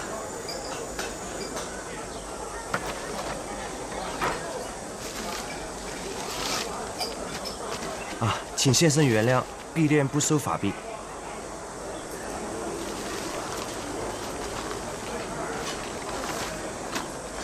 哎，点一首《月圆花》好了，要周璇原唱的味道。哈哈，先生好耳力。敝店请的这位外号就叫金嗓子，唱出来不说比周璇的好，准保不比周璇的差。请先生稍等啊。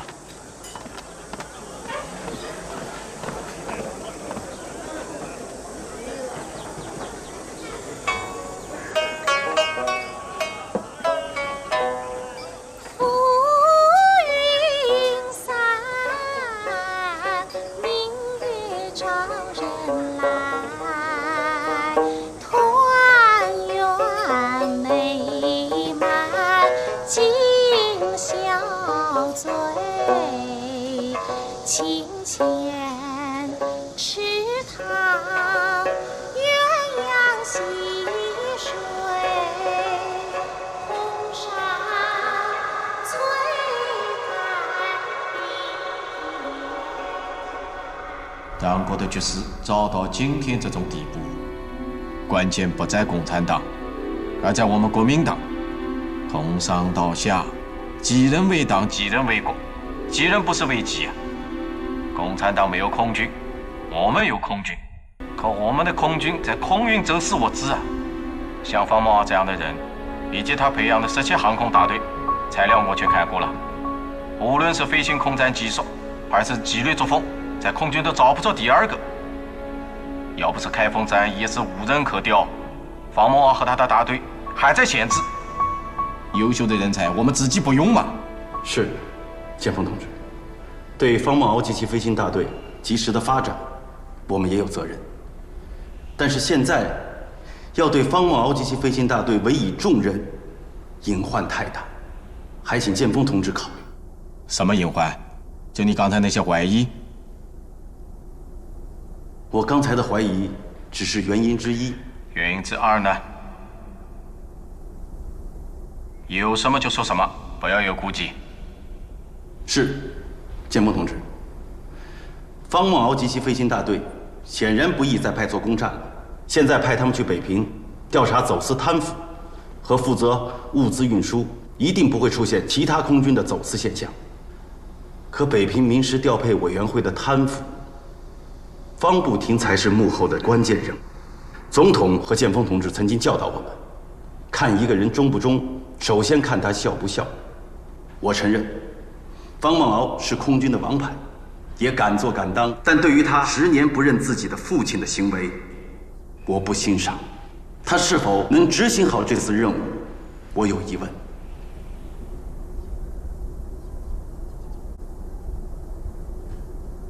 剑锋同志，我如果说的不对，请你批评。你讲得很对，年轻人总有任性的病。我就反对过自己的父亲嘛。剑锋同志，我不是这个意思。你应该就是这个意思。人说无过，过则无胆改嘛。我当时不认父亲是真正的少不更事，方梦敖不同，他不认父亲是是非分明。白山日军轰炸我上岸，方不听抛弃妻子，一心用在巴结空送2个靠山上，把他们的财产安全运到了重庆，让自己的妻子和女儿死于轰炸。方梦敖亲眼看到母亲和妹妹炸死，那时也就17岁，还要带着一个13岁不到的阿弟，流落于难民之中。换上你，会认这个父亲吗？是，剑锋同志，对方梦敖的调查我很不深入，我应该检讨。剑锋同志，请立即做出指示吧，我可以马上着手改编方梦敖及其飞行大队，部署他们到北平的工作任务。记住2句话：用人要义，义人也要用，关键是要用好。昨天北平的雪场还只是一个开始，局势很可能进一步恶化，甚至影响全国。联席会议已经决定要成立调查组，去北平深入调查。成员里你是一个，还有许地英，你们能够对付共产党，可是都对付不了方不丁。他背后是中央银行，是财政部，因此用好方梦敖是关键。还有，我同意你的建议，对那个崔中生深入调查。是。双双对对，恩恩爱爱，这软风儿向着好花吹，柔情蜜满人间。先生，你点的曲子已经唱了3遍了，你看是否换一曲啊？不点了，剩下7美金也不用找了。啊，谢谢。先生，我替你叫车啊。不用了。啊，先生这边请。来。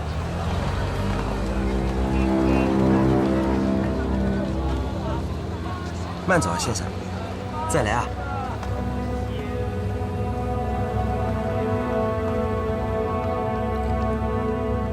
去中央饭店多少钱？先生上车就是，钱是小事。你一个拉车的，钱是小事，什么是大事？您坐车，我拉车，准定将您拉到想去的地方就是。好，不去中央饭店了，去国民党中央东军局。听您的，请坐稳了。我还是拉您去中央饭店吧。先生放心好了，大少爷的病全好了，下午6点就出了院，过几天可能还会去北平，家里人可以见面了。你认错人了吧？我认错人没有关系，先生不认错人才要紧。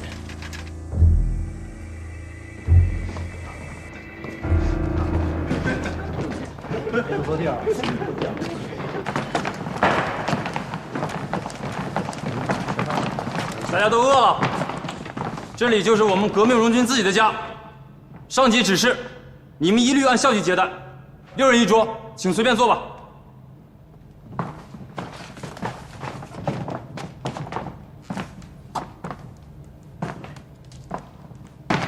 方大队长是单独的一桌，一会儿会有专人来陪，请坐吧。军事法庭已经判决，我们都解除军职了。你刚才说他们都按照校级接待，一定是听错了，麻烦你一下再去问清楚了，免得我们吃了这顿饭，你过后接受处分。不会错，这是国防部预备干部局的决定。国防部预备干部局说他们都是校级军官，这个倒没说。方队长，都解除军职了，就当是预备干部局请客。是。是。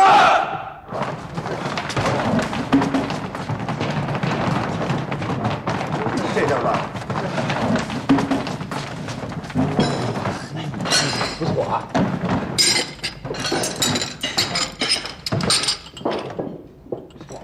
给让个地儿。好。听我的啊，那桌上菜，谁抢着归谁。去点，没了，开酒。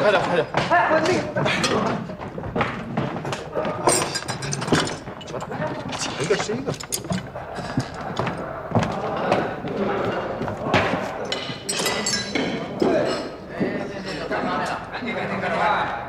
情绪怎么样？一上来就较劲，把您安排那桌菜也分了，现在还装什么美国人？曾将军，我们荣军招待所什么样的高级将领没见过？就是从来没见过这样的家常饭。我也没见过。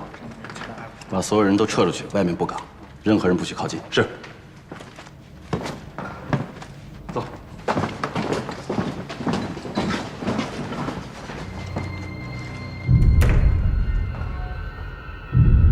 望着方梦敖这双无数次飞越过驼峰峡谷的眼，曾可达仍然坚信自己的直觉，这个人就是共产党。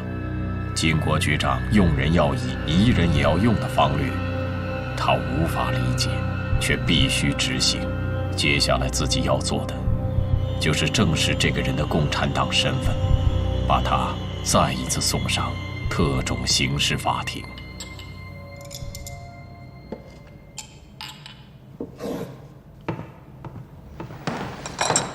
辛苦了一天，我也没吃饭。劳驾，加个座。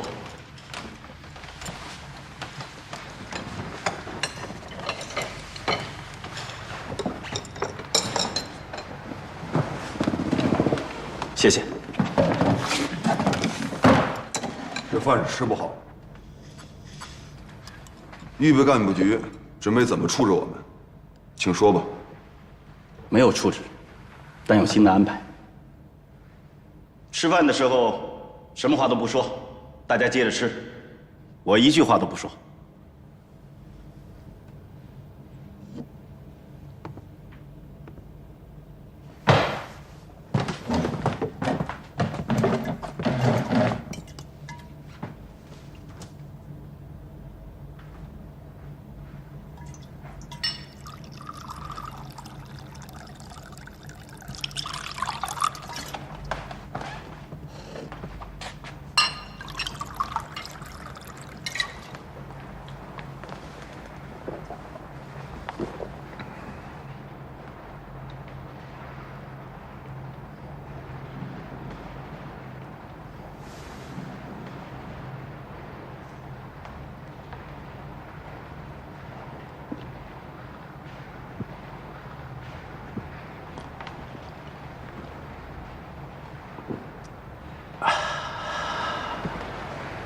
对不起，我忘了，坏了你们的规矩。常务到。曾督察遵守新生活运动，不抽烟不喝酒，帮忙倒杯白开水去。是。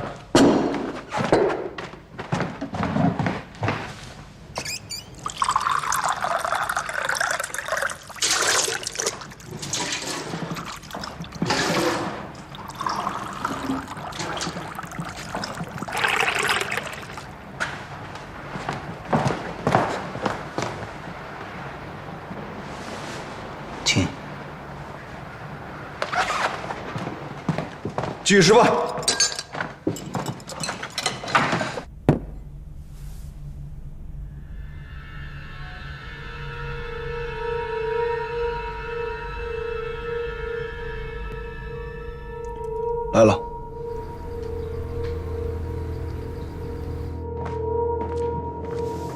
先生好。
你母亲死于日军轰炸，建峰同志的母亲也死于日军轰炸，所以他能理解你。建峰同志托我向你问好。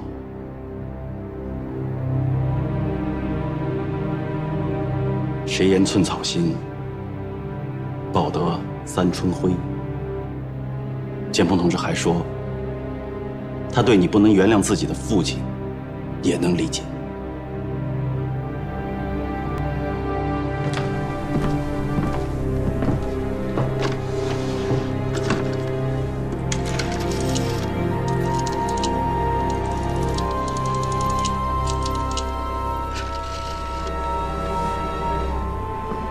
别娘，侬个死鬼蛋，还记得搿屋里啊？3天2头往南京跑，要是养了个小的嘛，估计就带回北平算了。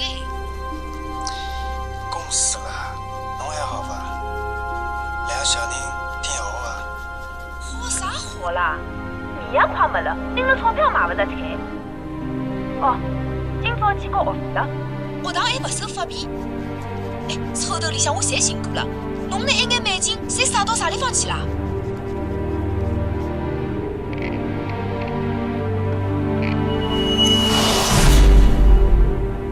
谁告诉侬了呀？就搿一美金投资了呀。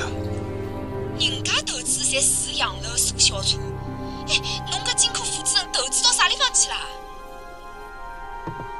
我明朝就回去了，有啥闲话我来讲啊。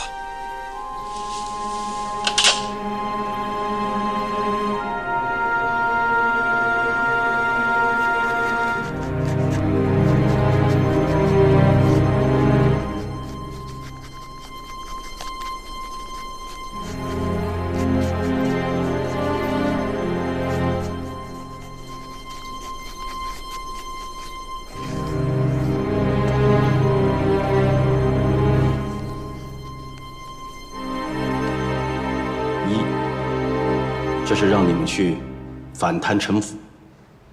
2，除了运输任务，不给你们派作战任务。3，牵涉到你的父亲，就事论事。建峰同志这3条指示，你没有理由拒绝。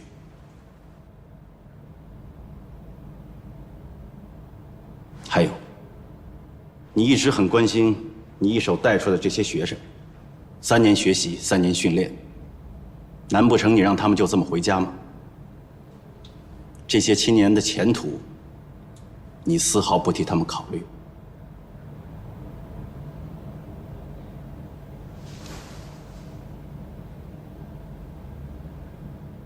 这个文件你可以宣布，他们应该有前途。